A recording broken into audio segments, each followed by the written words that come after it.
Hello everyone, welcome back to my channel. Today I am discussing about the new topic which is domestic income and national income. जैसा कि आपको हम बता दें, इसके बहुत सारे पार्ट्स ऑलरेडी अपलोडेड हो चुके हैं और जिसने पहले वो पार्ट नहीं देखे हैं तो पहले उनको देखें। इसके बाद आपको देखना है डोमेस्टिक इनकम क्या होती है।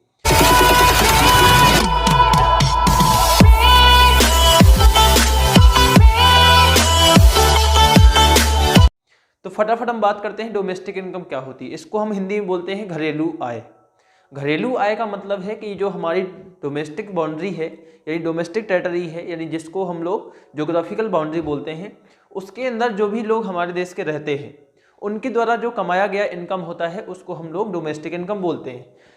अब आपको लग रहा होगा कि डोमेस्टिक इनकम मतलब हम सबके द्वारा, मैंने कहा जी हाँ, आप सबके द्वारा जो डोमेस्टिक इनकम कमाई जाती है, यानी हम लोग अपनी इनकम कमाते हैं, पड़ोसी अपनी इनकम कमाता है, दूसरे सिटीज़ के लोग भी कमाते हैं, यानी हम सब लोगों के द्वारा यानी ऑल इंडियंस के द्वारा जो भी पैसा कमाया गया, लेकिन वह इंडिया में रह कर के ही कमाया गया हो।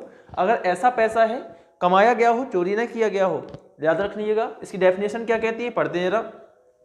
Domestic income is the money value of goods and services produced with in the domestic territory of a country during the period of 1 year. यानी आप जब भी इनकम की बात करोगे तो 1 ईयर में ही कैलकुलेट करोगे। तो यहाँ पे ध्यान रखिएगा कि डोमेस्टिक इनकम जो है एक मनी वैल्यू होती है जो कि आपकी डोमेस्टिक टेरिटरी के अंदर जो है क्रिएट की जाती है। बोले सर ठीक है, हमने आपने कह दिया तो हमने मान लिया, लेकिन फिर नेशनल इनकम हम किसको कहते हैं, यानी नेक्स्ट टॉपिक आपका आ जाता है नेशनल इनकम। ये हमें डोमेस्टिक इनकम निकालना हो तो कैसे निकालेंगे, इसका भी एक फॉर्मूला होता है जो कि हमने अभी शॉर्ट में लिख रखा है। अच्छा, एक चीज़ और याद रखिएगा कि डोमेस्टिक इनकम को हम शॉर्ट फॉर्म में एनडीपीएफसी बोलते हैं, यानी net domestic product at factor cost. वैसे ये net domestic product at factor cost होता क्या है, इसके बारे में जरा बताइएगा। हमने निश्चित तौर पे आपको इसकी जो नेक्स्ट पार्ट है उसमें बहुत सारा कुछ बताने वाले हैं। नेशनल इनकम यानी नेशनल इनकम की जो ये हम कह सकते हैं कि डोमेस्टिक इनकम जो एनडीपीएफसी, सिर्फ इसको नहीं, इसके साथ ही साथ हम लोग 8 एग्रीगेट्स क्या होते हैं उसके बारे में हम डिस्कशन करेंगे। लेकिन आपको पहले समझना है कि हमने छोटा सा फॉर्मूला लिख रखा है, आप लोग चाहें तो इसको नोट करें, अन्यथा बाद में भी आप इसको नोट कर सकते हैं जब हम इसका नेक्स्ट पार्ट लेकर के आएंगे। बताएंगे कि ये सारी चीज़ें डिटेल में बताएंगे कि होती क्या है, इसको कैसे कैलकुलेट किया जाता है। नेक्स्ट हम बात करते हैं नेशनल इनकम। नेशनल इनकम का मतलब होता है ये भी हमारे देश की ही आय होती है, लेकिन इसमें क्या होता है कि डोमेस्टिक इनकम के साथ साथ, यानी जो हमारे देश में लोग रह रहे हैं उनके साथ साथ जो हमारे देश के ही लोग बाहर पे रह करके यानी विदेशों में रह करके भी पैसा कमाते हैं, उनकी इनकम को भी हम लोग इसमें ऐड कर लेते हैं। यानी इसकी डेफिनेशन क्या कहती है, national income is the money value of goods and services by the normal residents. Normal residents का मतलब होता है जिसका इकोनॉमिक जो रिलेशन होता है वो हमारी कंट्री से होता है। यानी जैसे हम बात करते हैं, मैं हूँ, अगर मैं अमेरिका जाके या फिर कहीं दूसरी कंट्रीज में जा करके इनकम कमा करके लाता हूँ तो मेरे लिए भले वो हमारे लिए डोमेस्टिक इनकम का हिस्सा नहीं है, लेकिन कहीं ना कहीं वो कंट्री की इनकम का हिस्सा है, इसको हम नेशनल इनकम बोलते हैं। बोले सर तो डोमेस्टिक इनकम और नेशनल इनकम में मेन डिफरेंस क्या है, उसको समझा दीजिए। हमने कहा चलिए आपको उस मेन डिफरेंस को आप बोल देते हो NFIA, यानी net factor income from abroad, यानी विदेशों से शुद्ध जो आप फैक्टर आय कमा करके लाते हो, यानी कारक आय इसको हिंदी बोलते हैं, तो विदेशों से कमाया गया फैक्टर आय। हमने कहा चलिए आपको एक एग्जाम्पल की तरह समझाते कि होता क्या है। सपोज हमारी इंडिया में कुल जो इनकम कमाई गई थी, मान लीजिए वो 800 करोड़ रुपए थी। हमारी इंडिया की डोमेस्टिक इनकम जो थी वो आपकी 800 करोड़ रुपए थी, जिसको आप कह सकते हो कि जैसे आपको इसका नेशनल इनकम निकालना तो आप कैसे निकालोगे। हमने कहा आप ऐसा करो कि जो हमारे देश के लोग बाहर कमा रहे हैं उनकी इनकम ही पता लगा के आओ कितना है। आपने देखा कि हमारे देश के जितने लोग हैं वो बाहर रह कर काम करते हैं और वहां से पैसा कमा के लाते हैं, यानी उसको आप बोलते हैं NFIA, जिसको हमने इसके पहले ही पार्ट में आपको डिस्कस कर चुके हैं कि NFIA कैसे कैलकुलेट करते हैं, उसकी भी एक सिंपल सा फॉर्मूला था। ठीक है, तो उसको यहाँ पे हमने देखा कि जो 200 का आपका विदेशों से कमाया गया धन था यानी पैसा था, उसको आप दोनों को ऐड किया तो आपकी 1000 रुपीज़ की इनकम बन जाती है, जिसको आप क्या बोल देते हो, नेशनल इनकम बोल देते हो। हमने सर चलो ठीक है, फिर आगे बढ़ते हैं। अच्छा, इसके बारे में जो डिटेल डिस्कशन है वो हम लोग जस्ट इसके बारे में सिर्फ आपको सीखना है कि डोमेस्टिक इनकम किसको बोलते हैं, नाम अभी को सुनना है। इसका जो नेशनल इनकम का शॉर्ट फॉर्म होता है उसको NNPFC बोलते हो, यानी इन दोनों में डिफरेंस सिर्फ इतना होता है कि इसमें डोमेस्टिक प्रोडक्ट लगा होता है और इसमें नेशनल प्रोडक्ट लगा होता है। यानी आपको डोमेस्टिक और नेशनल प्रोडक्ट बनाने के लिए हमने इसके पहले आपको बताया था कि NFIA को ऐड करना होता है। चलिए इसके बाद हम डिस्कस करेंगे एग्रीगेट्स क्या होते हैं इसके। फिर आपको सीखना है कि एक वर्ड और आते हैं फैक्टर इनकम और दूसरा होता है ट्रांसफर इनकम। फैक्टर इनकम कुल मिला के मैं कह दूं कि फैक्टर इनकम वह इनकम होती है जो आप लोग कमा के लाते हो। वैसे कमाते तो सभी हैं, चोरी करके कौन लाता है? हमने कहा भाई हाँ, अगर आप कमाते हो तो आपकी वो फैक्टर इनकम कहलाती है। बाय द वे आपको कोई पैसा दे देता है एज अ ट्रांसफर के रूप में, जैसे आपके पापा ने आपको 100 रुपये दिया तो आप ये नहीं कह सकते मैंने वो कमाया है, क्योंकि वो आपने नहीं कमाया, उसके मतलब आपके पापा ने कमाया, यानी आपकी पापा की मनी पॉकेट का वो इनकम का हिस्सा है, जबकि ना कि आपकी इनकम का हिस्सा नहीं है। यानी आप उसको एक ट्रांसफर इनकम के रूप में देखोगे। बोले सर इसकी डेफिनेशन क्या है, इसको एक्सप्लेन करिए, कुछ लिखा है आपने बहुत सारा। हम चलिए ठीक है देखते हैं। फैक्टर इनकम के लिए लिख रखा है इसमें, it is made to a factor of production as a income which correspondent to flow of goods and services, for example rent, wages and profit. इसमें लिखा हुआ है कि जो आप पैसा कमाते हो as a factor of production, यानी आपने कुछ काम किया हो उसके बदले में आपको पैसा मिला हो, या फिर आप जो भी गुड्स एंड सर्विसेज का फ्लो करते हो, सेल करते हो, परचेज करते हो, उसके रूप से आपको अगर इनकम आती है तो वो आपका क्या है, फैक्टर इनकम कहलाएगी। जैसे कि हम लोग देखते हैं कि रेंट आपको मिलता है, प्रॉफिट मिलता है, ये सब क्या है, एक इनकम का पार्ट है। तो बोले सर इसमें ट्रांसफर इनकम क्या है, हम चलिए इसको पढ़ लेते हैं। तो it is payment receive without any correspondent goods and services, यानी एक ऐसा पैसा जो आपको बिना कोई सर्विसेज बेचे हुए, बिना कोई काम किए हुए आपको रिसीव हो जाता है। बोले सर ऐसा पैसा कौन देता है? मैंने कि भाई देता है, हाथ फैलाओ, हम दे रहे हैं। सॉरी भाई, इस चीज़ को आप सीरियस मत लीजिएगा। मतलब कहने का मेरा कि मिल जाना, अब कैसे मिलना वो आप लोग समझ जाते हो।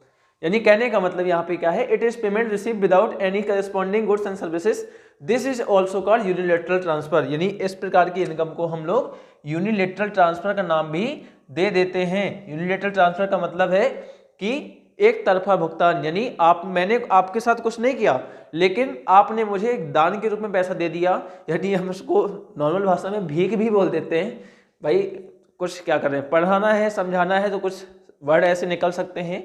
कृपया इन वर्डों को किसी भी प्रकार का सार्वजनिक नाम यानी सार्वजनिक यूज ना किया जाए, न इसमें कोई इमोशन होने की बात है। चलिए तो बात करते हैं, इसको हम लोग भीख के रूप में भी जान सकते हैं, या हम कह दें कि भीख तो चलिए छोड़िए सर, थोड़ा सा गंदा वर्ड होता है, लेकिन एज अ एग्जाम्पल हम लोग और अपनी इकोनॉमी में कहाँ देखते हैं इस प्रकार की इनकम को। मैंने कहा कि जब कुछ लोग ओल्ड हो जाते हैं तो उनको गवर्नमेंट पेंशन देती है, यानी वो कुछ काम नहीं करते लेकिन उनको सरकार फिर भी 500-1000 रुपये कुछ दे देती है, तो ओल्ड एज पेंशन हो गई। मैंने कहा एज अ स्टूडेंट हम लोग जब स्कॉलरशिप पाते हैं, अब आज के समय में आप सबको तो नहीं मिलता होगा, लेकिन मोस्टली जो स्टूडेंट्स होते हैं जो गवर्नमेंटेड स्कूल में पढ़ते हैं या गवर्नमेंट के कुछ प्रिस्क्राइब्स हैं, जो रूल्स हैं, रेगुलेशंस हैं, उनके जो क्राइटेरिया हैं उनको फॉलो करने वाले स्टूडेंट्स को मिलता है। फिर बोले सर अनएम्प्लॉयमेंट अलाउंसेस, जो लोग बेरोजगार होते हैं उनके लिए कुछ भत्ता भी देती है गवर्नमेंट। तो कुल मिला के ऐसी इनकम जो आपको बिना कुछ काम किए रिसीव हो जाती है उसको आप लोग ट्रांसफर इनकम बोलते हो। बोले सर इसको तो फिर पढ़ क्यों रहे हैं? हमने कहा समझिए, पहली बात आपको अगर इनकम कैलकुलेट करने के लिए कहा जाए तो आप किस प्रकार की इनकम को ऐड करना चाहोगे? हमने कहा सर जो कमाया जाता है उसी को ऐड करेंगे। तो आप भी समझ लीजिए कि आप फैक्टर इनकम को ही अपनी नेशनल इनकम में इंक्लूड करते हैं और किसी भी प्रकार का ट्रांसफर इनकम नेशनल इनकम में इंक्लूड नहीं किया जाता है। आप इस चीज को समझ सकते हो। वो सर चलो ठीक है। और इसका कुछ एग्जाम्पल मैंने कहा जी हाँ, आपके पापा से जब भी पैसा मिलता है वो एक पॉकेट मनी कहलाती ना, वो भी एक ट्रांसफर इनकम का ही हिस्सा है। लेकिन जब किसी की जगह आप काम करने जाते हो, अगर वह आपको पैसा देता है एज अ मैकेनिक के रूप में, तो वह आपकी ट्रांसफर इनकम नहीं कहलाएगी, वो आपकी फैक्टर इनकम कहलाएगी। तो चलिए फिर इसके एग्रीगेट्स देखते हैं क्या क्या हैं। हमने कहा जो आपको नेशनल इनकम में एग्रीगेट्स पढ़ने हैं वो कुछ इस प्रकार से हैं। यानी इसके पहले हम आपको कुछ चीज़ें समझा चुके थे। सबसे पहले आपको देखना है, रिवीजन करा देते हैं थोड़ा सा कि जो आपको इसमें कंपोनेंट्स यूज होने हैं वो क्या है। सबसे पहले आपको देखना है ग्रॉस और नेट। ग्रॉस और नेट का डिफरेंस आपको मालूम था कि डेप्रिसिएशन होता है। अगर ग्रॉस से आप नेट जाते हो तो आपको डेप्रिसिएशन माइनस करना होता है, नेट से ग्रॉस जाते हो तो डेप्रिसिएशन को प्लस करना होता है। ये फर्स्ट आपका क्या थे, 3 रूल्स थे जिसमें आपको ऑलरेडी बता चुके हैं। दूसरा आपका जो पड़ता था वो था मार्केट प्राइस, या हम कह देते हैं डोमेस्टिक प्रोडक्ट और मार्केट प्रोडक्ट। यानी जो डोमेस्टिक से अगर मार्केट की तरफ जाओगे तो यानी आपको ध्यान देना होगा कि सॉरी मार्केट नहीं, नेशनल प्रोडक्ट रहेगा यहाँ पे, नेशनल प्रोडक्ट रहेगा। और इसमें NFIA का डिफरेंस हुआ करता था। जैसे ही आप डोमेस्टिक से नेशनल प्रोडक्ट की तरफ जाते हो तो आपको NFIA को प्लस करना होता है, और जैसे ही आप नेशनल प्रोडक्ट से डोमेस्टिक प्रोडक्ट जाते हो तो आपको माइनस करना होता है। ये आपका सेकेंड था। थर्ड आपका ये था कि फैक्टर कॉस्ट और मार्केट प्राइस। जैसे ही आप मार्केट प्राइस, इसके बीच का डिफरेंस हुआ करता था NIT, net indirect taxes. Factor cost से आप जैसे ही मार्केट प्राइस को जाते थे तो आपको क्या करना होता था, प्लस करना होता था NIT को, और जैसे ही आप मार्केट से फैक्टर कॉस्ट जाते थे तो आपको माइनस करना होता था। बोले सर ये तो हमें याद था, आपने क्यों बताया? मैंने जस्ट अभी 1 मिनट रुकी बस। अब आपको इसके रेट 8 जो रिलेटेड एग्रीगेट्स हैं उनको भी समझना है जरा क्या होते हैं। एक बार इसका स्क्रीनशॉट ले लीजिए, मैं आगे बढ़ता हूँ।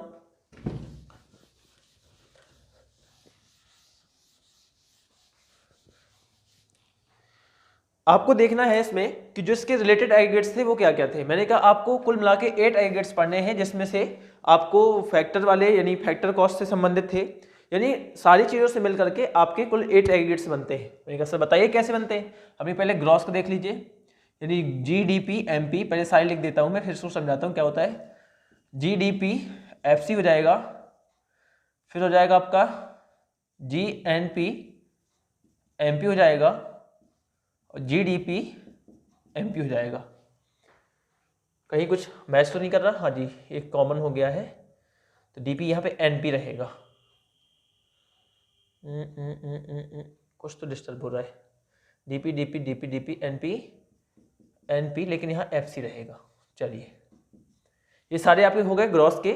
लेकिन फिर देखना है आपको नेट के क्या कॉन्सेप्ट होते हैं, तो आपको NDP MP करना है, फिर NDP FC करना है,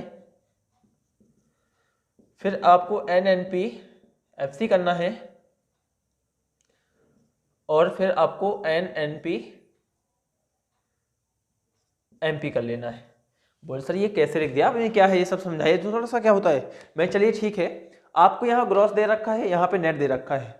आपको इन 2 ग्रॉस से, यानी हमने सारे ग्रॉस के जो बना लिए थे वो आपको 4 होते हैं, और ऐसे ही नेट्स के बना लिए वो 4 होते हैं। ऐसे आप देखोगे कि डोमेस्टिक प्रोडक्ट और नेशनल प्रोडक्ट ये भी 4 जगह मिलेगा, डोमेस्टिक डोमेस्टिक डोमेस्टिक डोमेस्टिक। फिर आपको मिलता है फैक्टर कॉस्ट और मार्केट प्राइस। हमने देखो फैक्टर कॉस्ट कहाँ है, फैक्टर कॉस्ट आपको ये है फैक्टर कॉस्ट, ये है और ये है। आपको यहाँ से देखना होगा कि चलिए सर तो ये इसका समस्या क्या है। आप सबका नाम समझ लीजिए, ये 8 रिलेटेड एग्रीगेट्स होते हैं। इनको समझने के लिए आपको करना क्या होगा कि पहले सभी को नाम प्रोनाउंसिएट करना सीखना होगा। हमने आपको देखा कि यहाँ पे gross domestic product at market price, gross जो कि यहाँ था, domestic product at factor cost यानी यहाँ पे जो फैक्टर कॉस्ट है। फिर gross national product at market price, gross national product at market price, फिर gross national product at factor cost, gross national product at factor cost. फिर आपका है net domestic product at market price, यानी आगे का जो कॉन्सेप्ट होता है ये ग्रॉस और नेट का होता है। जो आपका ये फर्स्ट पॉइंट लिखा है ना, ये जो पहला है, यानी आपको देखना है कि जो फर्स्ट पॉइंट है वो ग्रॉस एंड नेट का बनेगा। फिर सेकेंड पॉइंट बनना है वो आपको बन सकता है डोमेस्टिक और नेशनल प्रोडक्ट का, यानी सेकेंड आपको देखना है डोमेस्टिक और नेशनल प्रोडक्ट का। यानी जो सेकेंड टर्म होता है ये वाला और ये वाला, ये हम इसको कहें, ये सारे टर्म होते हैं, ये 2 ही मिलेंगे, इसके अलावा कुछ नहीं मिल सकता आपको। फिर थर्ड होता है वो होता है फैक्टर कॉस्ट और मार्केट प्राइस। फैक्टर कॉस्ट और market price, factor cost market price, factor cost market price, यानी लास्ट का जो टर्म होता है वो आपको तीसरा टर्म मिल जाता है। बहुत सर कुछ तो समझ में आया। यानी हम आपको कहें इसका नाम बताइए तो आप क्या बोलोगे सर? नेट पहला किसका था, नेट या ग्रॉस होगा, तो यहाँ पे एन है तो नेट हो जाएगा।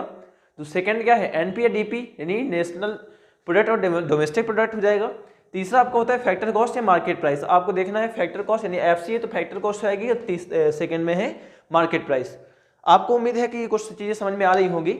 चलिए फटाफट करते हैं कि आपके इसके नेशनल इनकम में यूज क्या है।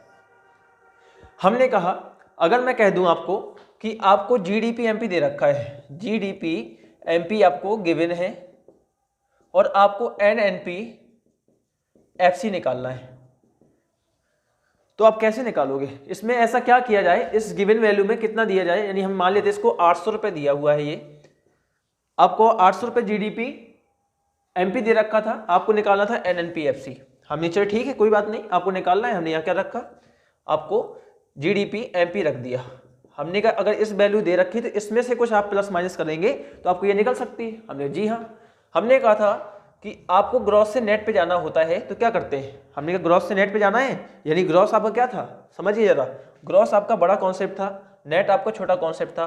बड़े से छोटे पे जाएंगे तो आपको डेप्रिसिएशन माइनस करना होता है। फिर आपको समझना है डोमेस्टिक क्या है, एक छोटा कॉन्सेप्ट है, और नेशनल क्या है, एक बड़ा कॉन्सेप्ट है। छोटे से बड़े पे जाएंगे तो आपको कुछ प्लस करना होगा, वो भी होता था NFIA। फिर आपको चलना क्या है, आपको मार्केट गिवन है, निकालना फैक्टर है, यानी बड़ा गिवन है छोटा निकालना है, तो आप यहाँ से माइनस NIT कर दीजिए। बोले सर क्या कह रहे हैं आप, जी हाँ आपको GDP पे दे रखा था 800। अब डेप्रिसिएशन NFIA और NIT की वैल्यू आपको ऑलरेडी क्वेश्चन में गिवन होगी। तो इस प्रकार से हम लोग क्या करते हैं, एक एग्रेड से दूसरे एग्रेड्स में जाने में बड़ी आसानी हो जाती है अगर इस फॉर्मूले को आपने समझ रखा है। तो इसको जरा से एक बार रिवाइज करिए, मैं जस्ट ही अपने आपको नेक्स्ट पार्ट में अपलोड करता हूं। तो जब तक के लिए thank you all of you. अगर आपको ये चैनल में वीडियो अच्छी लगी है तो इसको कृपया सब्सक्राइब करें, चैनल को सब्सक्राइब करें, वीडियो को लाइक करें। Okay, thank you.